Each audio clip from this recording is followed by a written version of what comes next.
Ya mambo vipi mwanamichezo mwenzangu popote pale ulipo, karibu katika chaneli yetu. Ni wakati mwingine tena na wasaa mzuri kabisa wa kuendelea kupata zile taarifa mbalimbali za kimichezo ambazo zinaendelea kujiri.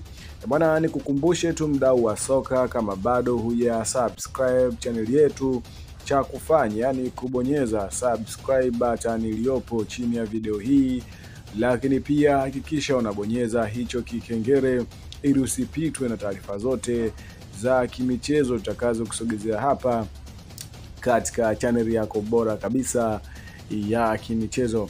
Bwana, kikao kizito kinaendelea ndani ya klabu ya soka ya Yanga, ambapo mada kuu ni kuhusu afisa habari wa klabu hiyo Ali Shabani Kamwe, ambapo wanaendelea kutafakari juu ya kauli mbalimbali ambazo amekuwa akiendelea kuzitoa afisa habari huyo kwa watu tofauti tofauti.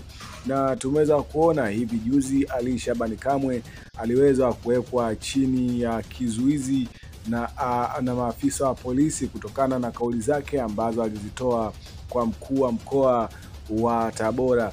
Bwana, kwa sasa kinachoangaliwa katika kikao hicho ni kuhusu kuendelea kubaki kwa afisa habari huyo katika klabu ya soka ya Yanga, na shinikizo limekuwa kubwa, ambapo inaelezwa kuwa shinikizo hilo ni kuweza kuvunja mkataba na afisa habari huyo ili kuweza kufanya taratibu za kumpata afisa habari mwingine ambaye atakuja kuiongelea klabu ya soka ya Yanga katika engo tofauti tofauti, hususani katika swala zima la uhamasishaji.